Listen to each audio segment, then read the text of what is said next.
How many vendor demos do you see these days where the entire demo is a natural language interface using something like Claude, where the demo gods write a statement and then magic happens? Voila, all the results come back pristine and accurate. It used to be that these demos would go into gory details about how the pipeline was created, how the data was transferred. We don't see that anymore. Anyone who's been listening to the It Depends podcast knows that the trick is in getting your data and your context to the agents with as little ambiguity as you can. In fact, we all know good data drives good decisions, whether it's humans or it's AI. It doesn't matter. In the days of just data management, one way of getting this data right was something that we have known for a long time as master data management or MDM. But what is the role of MDM in the world of AI? Is it still relevant? Is it transforming? To answer these questions, I am excited to have on this podcast my good friend Vikas Punna. He is the founder and CEO of an innovative MDM company called LakeFusion. I had the honor of seeing him just a few months ago in June at DataBricks Summit, where they had a booth. He has a fascinating background, and we'll go into more of that towards the end of this podcast. But for now, Vikas, I'm so happy you took time to come to this podcast. Thank you. Thank you, Sanjeev. It's pleasure to be here, and thank you for having me. Um, Excited to spend the next couple of minutes talking about Lake Fusion and where the industry is going from the MDM standpoint. Amazing. So, how I like to do these podcasts, because if you're okay with this, is I like to go through three different acts. So, Act One is to talk about the concept, MDM and AI governance, context, obviously. And then Act Two would be where we pivot to what is Lake Fusion announcing, what are the building blocks, who are the customers, the deployments, and then Act Three is where we talk about founder story. So if you're okay, Absolutely. okay, amazing. Before we dig in, a brief introduction from you would be great, and then, as I said, we'll go into more details towards the end. But please tell us about about yourself and Lake Fusion. Absolutely. Vikas Punna, been in the data management space for over 15 years. This is my third startup. All three startups has been in data management space, from product to consulting and back to building master data management. Hmm. We started Lake Fusion in 2024 with the whole goal of creating native master data management across Lakehouse platform ecosystem. Amazing. So, because we've been talking about MDM, but I'm sure there are a lot of listeners who are not very familiar with what is master data management. In fact, I remember the days when MDM became big because cell phones were coming in and there was another MDM. I'm sure you remember that mobile data Yep. management. Yep. So people will get confused. Which MDM are you talking about? So let's start with what is MDM? What problem is it trying to solve? Yeah. MDM is master data management. You talked about cell phone. Let me give you that example. Hmm. A lot of the enterprise customers have multiple systems from Workday to Salesforce to custom apps. And when you look at a customer, they may have various phone numbers, either by typo or a third party system that populates this data either in Salesforce or Hmm. Workday. What master data management does is it's take all of those records. Let's take an example of three records. It takes those three different phone numbers and creates a master record saying that this is the right, accurate number based on either a rule-based engine or a deterministic match, making sure that this is the right phone number. So in that way, when it goes back to the source system, customers are able to take a holistic view. This is the right phone number, email address, various attributes of creating a master record across various systems. So Either, Yep. No, that in fact, when you were saying this, it reminded me of so many inquiries I took on this topic in my past. And these inquiries were from companies trying to find out which is the right product, which is the right customer. Customer is like one of the Big. biggest domains, right? Yep. Yeah. So, Usually, our customers, what we say is they start with the customer, right? That's their biggest one because they want to know which is the accurate customer name, yeah. address, let it be from a billing standpoint or ship to. Like customer is the biggest one, and then they expand into other domains. I just all these memories are flooding in. There was a time when I talked to a vendor that thought they had 3 million customers. They ran MDM and they found out they had 1 million.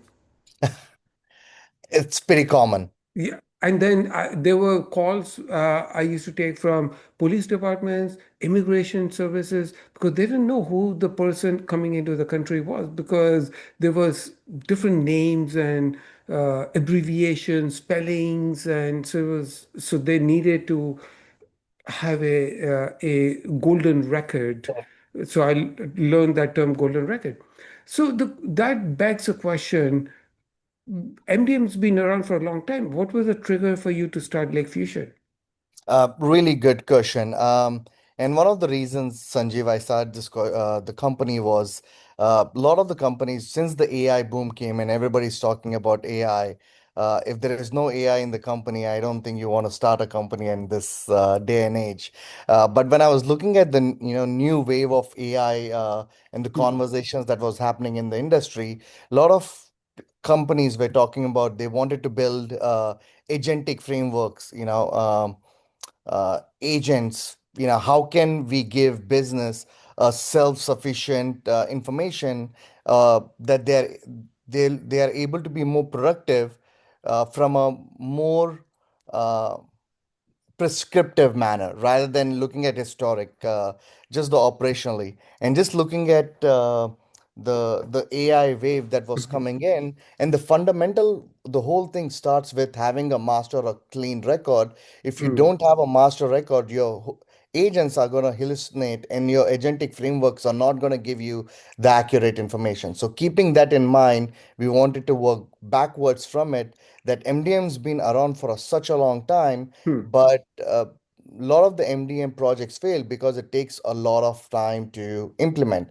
And that's why we took up this native MDM approach, where now we are able to take customers live in 3 months, and then now they are able to plug in their agentic framework on top of it. So the question that comes to my mind is the MDM space seeing a revival? Is it growing? Is it stagnant? And I'm playing upon the fact that you said it's been around for a long time, but a lot of MDM projects failed.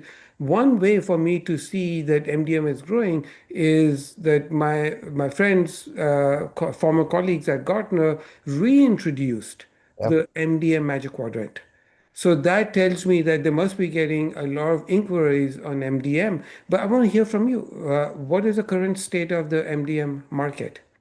Uh, yeah, that was a really good sign when we heard that Gartner brought it back, and Hmm. actually they mentioned us in the latest Magic Quadrant as well. Um I I do see the market is growing, and specifically what I've also seen just being in the Hmm. industry was the past couple of years, a lot of the customers were migrating to the Lakehouse architecture. I see. They were building a lot of the different either operational or analytics application from siloed databases into the Lakehouse. So now they are going through the next phase of their build, which is okay. Now I was able to bring in all of these different applications into the Lakehouse. Now they are like, okay, how do I make use of this data for various use cases? And it was starting with the conversation, which is how many locations do I have from a healthcare standpoint? Hmm. Um, how many patients do I have? How many actual providers do I have? Because now in historically all this sat in even today's date, right? It sits in different applications from an enterprise standpoint. As soon as they bring it in, it makes it easy for them to actually do the master data management, to be honest, than what it was in the way it was architecture historically. Got it. So today, I don't hear MDM mentioned a lot, and today we will correct that in this. The word that I hear the most is the C word, which everybody has stuck to, which is context. Yep. So, what is the overlap between MDM and context? Really good question. And context has picked up for the past 1 year. When you open a LinkedIn, all you see is context all over the Yep, place. correct. Both, Yeah, I believe both go hand in hand, right? I Like see. your Yeah. you need to have a master record to have a good context around it. You want to build the context around your data as Hmm. well. So I do believe it goes hand in hand, Sanjeev. From the context standpoint, you do need to have a master record. Then you're able to build your context efficiently as you progress in your AI journey. I wrote this whole blog, which has been quite popular on uh, frequently asked questions on metadata, semantics, context, knowledge graph, taxonomy, ontology. But now I'm thinking about it. I should go back and write something about MDM. Talking about that, so we are recording this all sort of ad hoc. And so my book just came out called Designing the AI-Driven Data Foundations. In this book, I talk about MDM quite a bit, actually. It's so I'm excited to see this overlap between context and MDM and how that works. Actually, the book is on the way, Sanjeev. My wife ordered it last week, so I'll definitely give it a read and give you my feedback on it. That'd be Uh, great. Thank yeah. you. I'll share a secret with you and the viewers. It takes 1 year to write a book. I was writing about MDM last year. And so, like, when people ask me, so what did you write about? I'm like, well, I'll have to go read the book because so much has happened and things change. In fact, I want to move ahead from defining MDM and its connection to context to something more architectural. Where does MDM sit in an agentic framework? Um, sure. Maybe I'll talk a little bit more about the architecture, Sanjeev. You Okay. know, why native MDMs, the way we build it, and where does agentic sit, right? And I can speak from a Databricks lens Hmm. standpoint because we are native to Databricks, and you must have seen the amount of growth they've been having in the past and Yep. recently as well. If we took it historic MDM, which was on premise, where your MDM application needs to be installed in the customer's environment. That Hmm. was your historical MDM.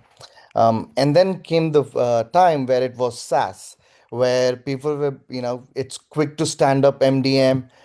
You still have to move the data, right? You have, like, let it be an SAP or a Workday or Salesforce. These are your main applications in the enterprise world.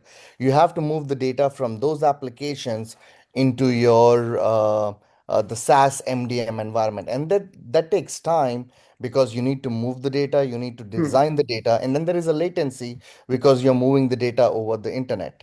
Um, and now the way we have built it is we built a 3.0 kind of a version, which is it's native to customers environment where we deploy LakeFusion MDM in the customer's Databricks environment. Hmm. Now, um, I'll come back to your question on the where this agents and agentic Okay. sits. Now, Yeah. when you're looking at now, you have a the data foundation, which is your Lakehouse. Then you have Lake Fusion, which is the MDM. That's why now, because where your data is, you are able to do your MDM right on top of your Lakehouse. So it sits in the same ecosystem. And then your agents, because of Databricks having this agentic framework with Genie and agent brick and things like that. Now your agent sits on top of it. Now not even your time to implement is much faster. Now you're able to build the entire stack within the one ecosystem rather to have like three different products and trying to stitch together. So And are that's you? why now we are able to see things go live in less than 3 months. Oh, wow. So is if I were to translate this into what my understanding is, so under MDM, we do things like entity matching. Yep. Uh, so could like entity matching, let's say, could that be an agent that you write? So it's a modular agent. That's actually very fundamental. So that obviously you have to have that for an MDM, but any new functionality can be written as an agent, quickly deployed, made available through APIs or MCP server connections. Is that the whole idea? Is it, it's now the new MDM is very modular and flexible thanks to agents and connectivity. Absolutely. And that's one of the reasons, Sanjeev, we are super excited about our 6.0 release, which Okay. is going to be an MCP server as a part of one of the features that it's going to be. And it's like a co-pilot where you are able to, and it's modularized too. Like now the business can go in through the MCP, either a co-pilot or a Hmm. genie, and basically say, like, take these tables, create, remove the deduplication and talk to the agent in a pure English manner, and Hmm. it will be able to go orchestrate this everything at the back end and able to create you a golden record rather than having to write all these pipelines together. Got it. So, you talk about Databricks. You're sitting on top of Databricks. Databricks is trying to become the platform. They have SIM now. They have customer data platform, CDP. So they're trying to become this, bring in data from all these different places. But then there's also this movement where the data may not necessarily move to Lakehouse because of the zero copy integrations. So is Lakehouse able to then go to data that has not yet moved into Lakehouse and then do this entity matching? Yes, as long as it has access to the copy of the data, right? I Mhm. think I just came back from one of the customers just yesterday, Sanjeev. Hmm. One of their problems was Databricks moves so fast that the biggest problem is for them to catch up with the products they're releasing. So it's matter of time. But as I of now, see. what I could tell you is, as long as the Lakehouse has access to the copy data, Right. you should be able to do it, right? Like. The way we have designed the system is Hmm. as long as we are native to Databricks, as long as Databricks can do it, we could do it. Got it. Okay. So going back to this question about the agentic framework, where does MDMs sit in that? Um, at the core of it, right? Hmm. The, the three-layer architecture that what I talked about earlier is you got your data foundation, you have your lake house, which is your data, right? Yeah. And then you need to build some kind of a modular entity if Hmm. you're going through customer or you want to match your customer and your product to know which are your top customers, which is where context come in or a graph comes in. Give me my top customers and also build me a relationship which these customers are, which products are they using, right? Now the business can actually go in and serve that customer either from a cross sell or an upsell standpoint or even for a better marketing purposes, right? So many different use cases comes out of this these framework a lot actually.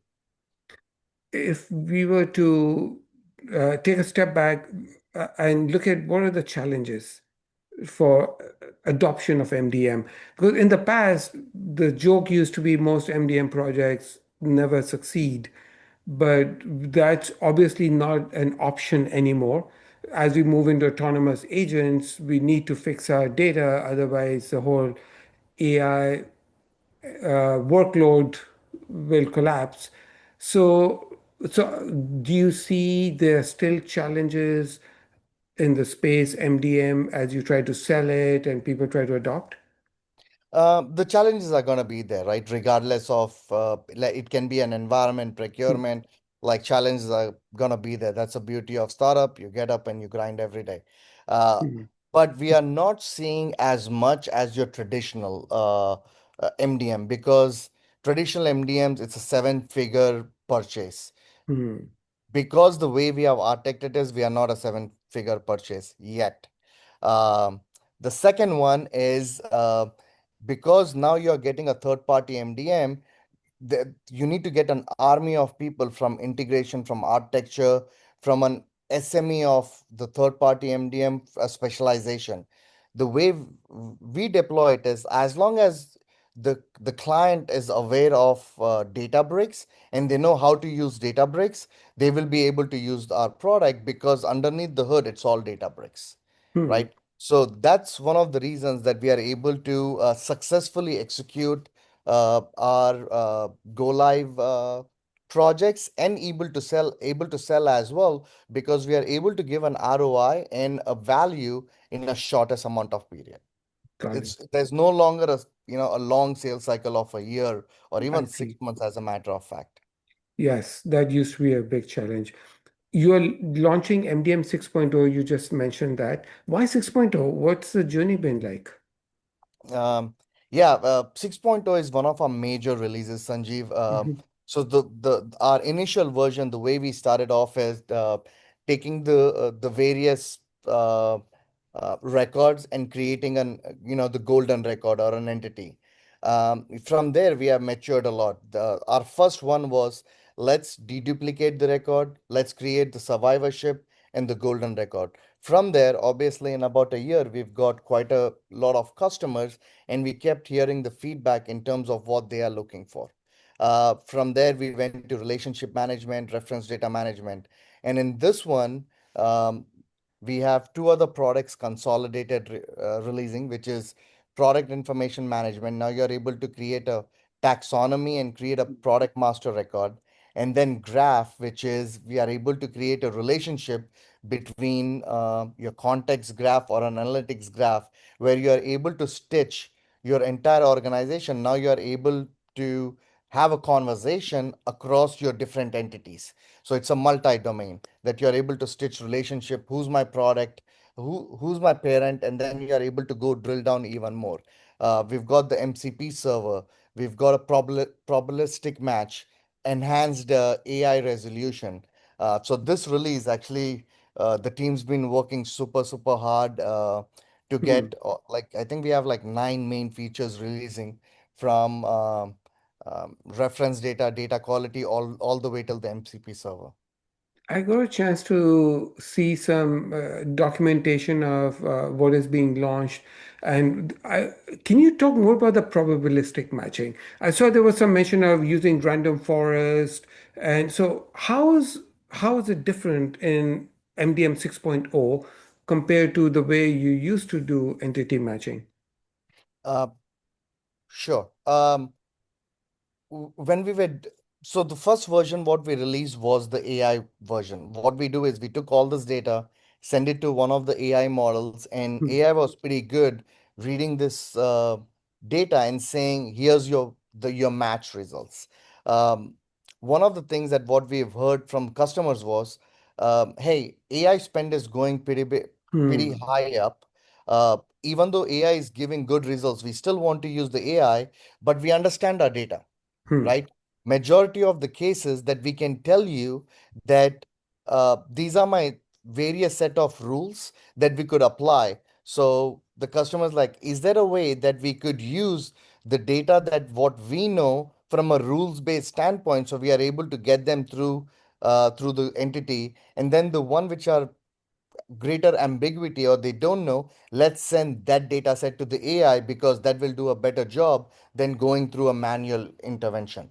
So this probabilistic match is going to cover two things. One is going to give a probabilistic match where you could tell a deterministic rule where you can say if else statement, and then you're also able to send it to the AI. Even with AI, there are a lot of prompting at the back end that we have increased, that the results are much faster. One of our customers, actually, we ran 55 million patient records.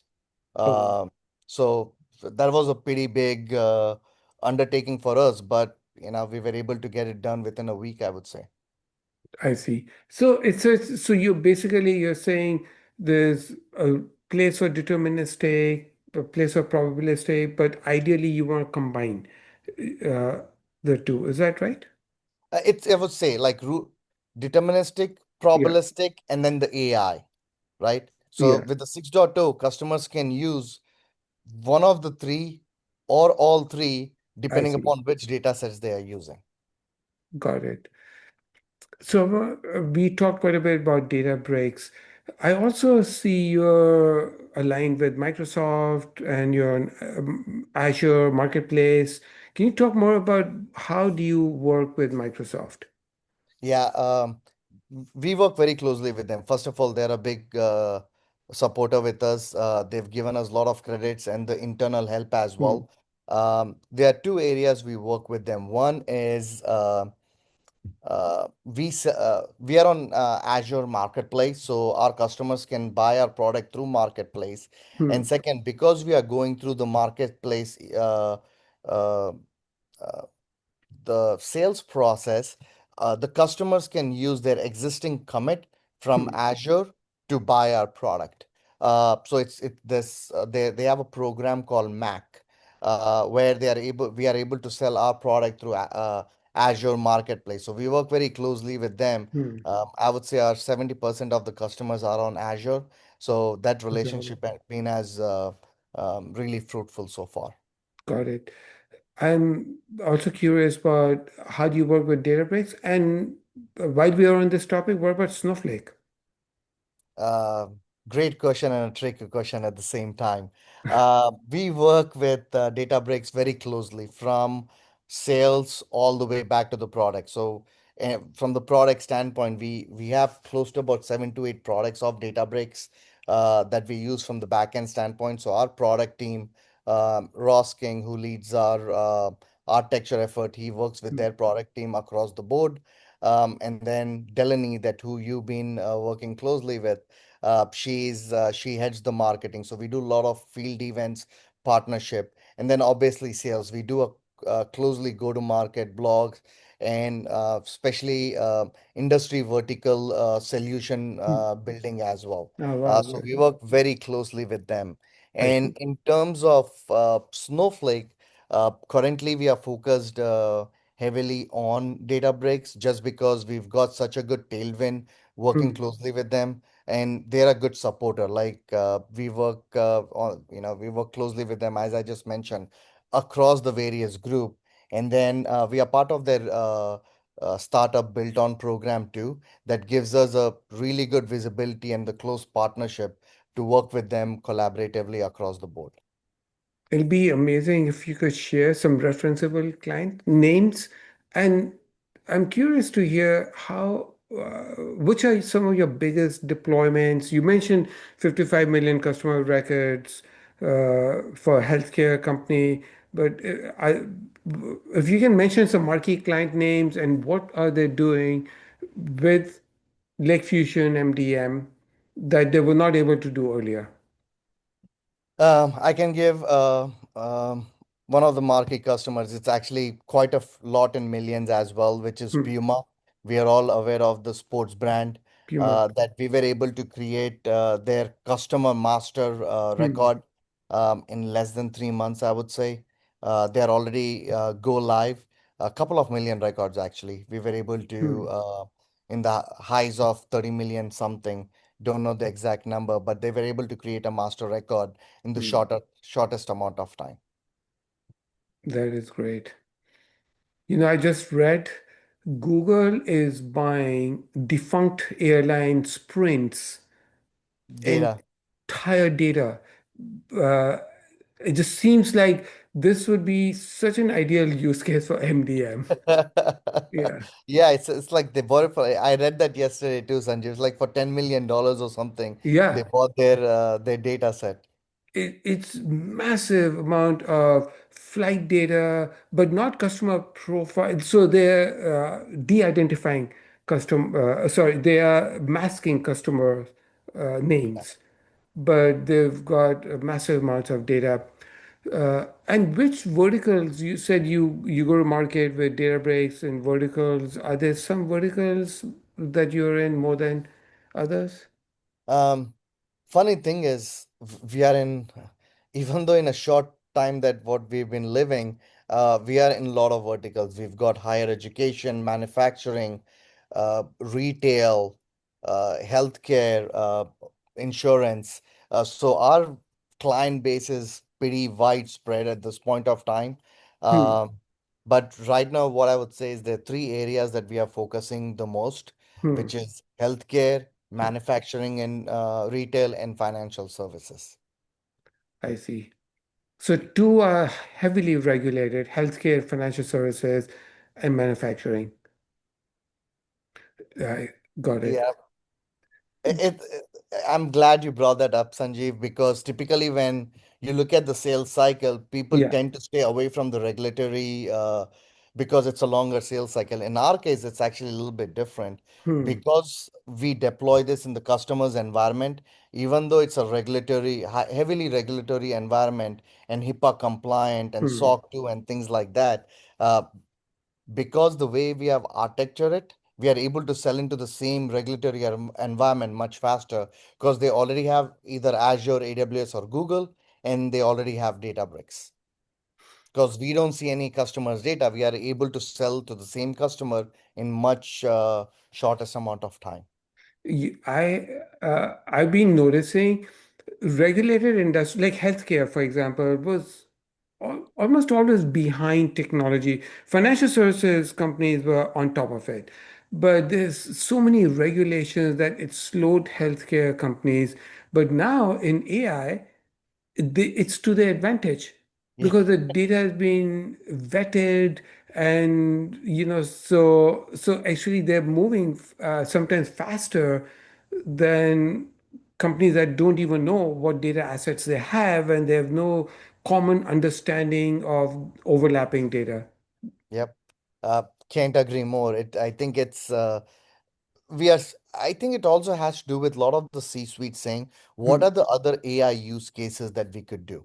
Like Hmm. you know, even us as being a small company, we made it a mandate. Every department gets an um, Anthropic used, let it be from a coding standpoint or a marketing uh, or a sales standpoint, everybody gets it, right? So I can only imagine all the C-suites are like, Yeah, how can we take advantage of the data that what we have and the technology? And I do believe in about 3 to 4 years, we're going to operate differently rather than looking for information and then figuring it out what do we need to do during the day. I think we'll come into the day and say, okay, the data is already there, the context is already there. yeah, Now how can I serve the same customer, uh, asking different questions, being more predictive in nature and in answering yeah. some of the questions.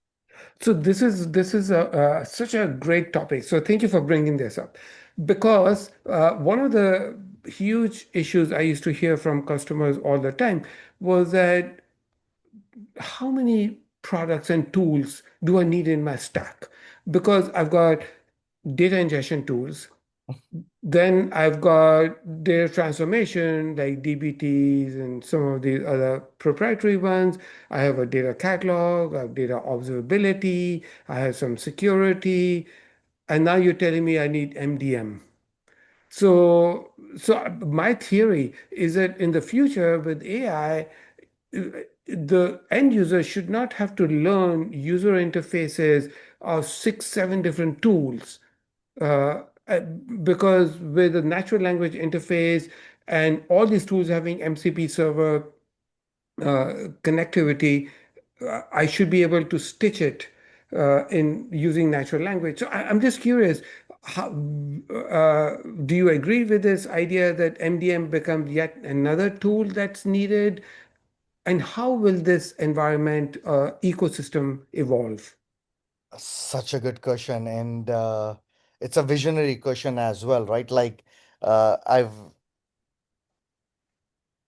the market's gonna go. It's just matter of time, I in my see. opinion, right?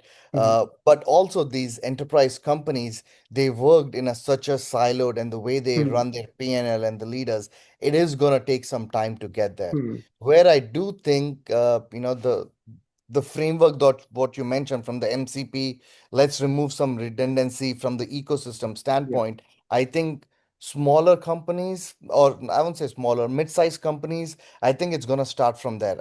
Enterprise comes at the later on stage. I think as soon as the mid-sized company adopts this, shows the value, that's when slowly the enterprise company is going to start doing it. It's very hard to bring change in the enterprise company, right? We all know, like, they are enterprise for a reason. Yes. I talk to enterprises, large enterprises that have thousands of ETL jobs. There are thousands of reports, and they're trying to migrate to this new architecture, and the cost of migration is in millions. Yes.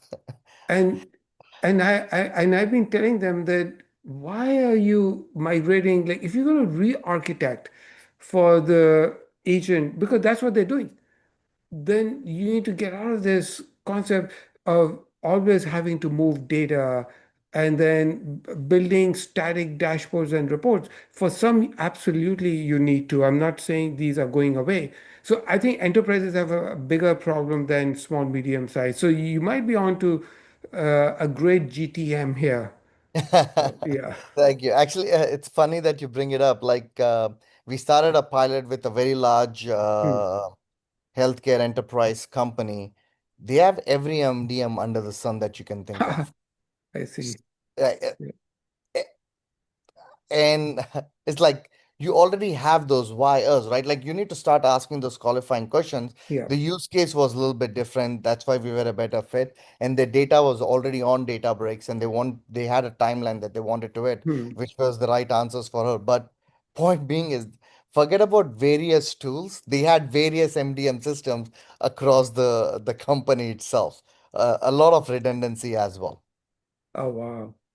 Yeah, so this would be very interesting how it pans out. So I have one last question before Sure. we move on. One of my hot topics these days is AI governance.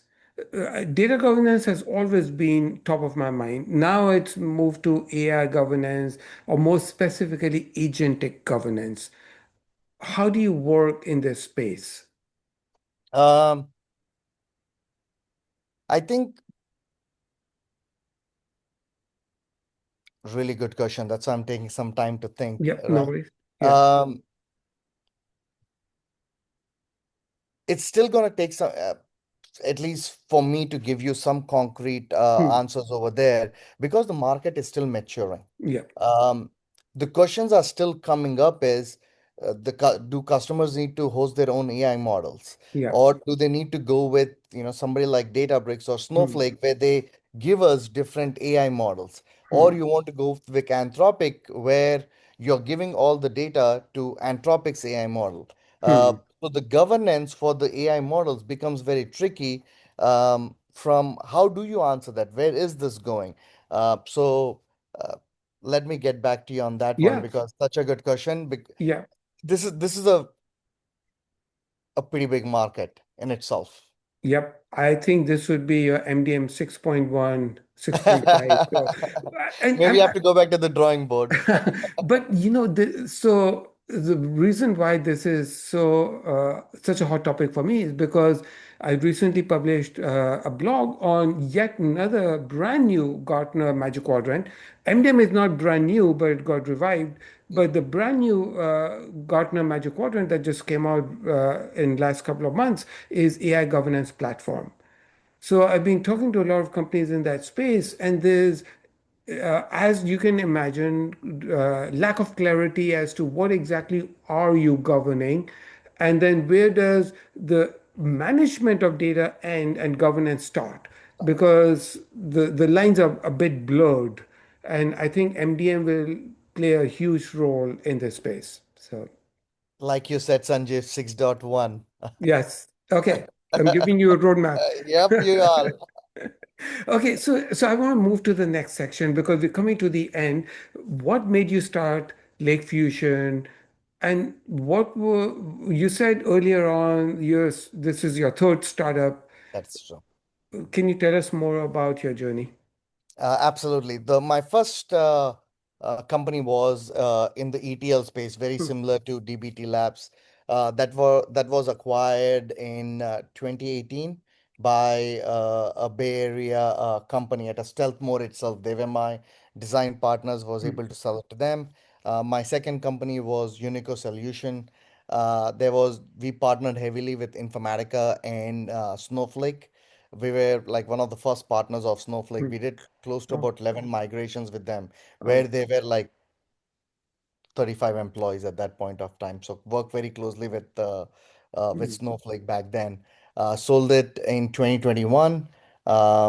I was with Huron Consulting Group for about a year and a half, running their global data management practice. Hmm. And then, like any other founder, I'm like, oh, it's time to be a VC and let me do some investments. Quickly realize I'm more of an operator than an investor. Yeah. Um, and then I wanted to start another company where I started understanding, reading the market. And obviously, I wanted to be in the AI space, just the way it was booming. And that's when I was looking into Databricks, that's when I saw the gap where uh, master data management and an application layer was missing. And hence, everybody was talking about agents and agentic framework. So that's when I did a lot of the research around it. Hmm. It took us about a year to build it, Sanjeev. Failed twice because there was a certain elements that I wanted the product to have. If not, then our value wouldn't have mattered that much. Took us about a year to build it. And then as soon as we built it, we hit the market and we saw rapid growth, Oh, wow. like really, really rapid I growth. see. So one thing that piqued my ears when you said we failed a couple of times, what are some of the lessons that you've learned you wish you had known before? And I'm asking these questions because a lot of people who listen to this podcast are very eager to get into the data and AI space or be entrepreneurs on their own. So any lessons that you've learned that you can share would be amazing. Absolutely. The biggest thing I would say is having the right team. Hmm. Uh, and then I would any startup having a right team Yeah. with not having the 9 to 5 mentality matters a lot. Uh, I would say that was the key. The first two times, the reason why we failed, it wasn't about more of the people, it more about the technology approach we Hmm. took. Hmm. Um, uh, like I said, like when I had this vision in mind, there's a certain elements I wanted to have Yeah. it in the product. If not, that wasn't the product that we wanted to build. So we did not fail early on because we didn't have the right people. We failed because we didn't have the right technology architecture. But throughout my startup time and even now, the team's the key thing. If it's not a I see. cultural fit, if it's Yeah. not a uh, the let's get this done kind of a mentality, it's very hard to build startup, and especially if you the speed that you want to build. Hmm. So I would say, it's definitely the people that matters the most. Got it. So on that note, I have last question for you. Tell us something about yourself that the world in general does not know. God, it's a lot, but I'll stay with one or two things. I grew up playing tennis in India. Played internationally. I was top 100 in the juniors in the world. Tennis? Actually, yes, in doubles. I came into this country actually to teach tennis. No way. I came in, I taught for about 3 to 4 years, Oh, and wow. then slowly made my way into IT industry. I don't think I've ever come across somebody who made that pivot from teaching a sport into the data space.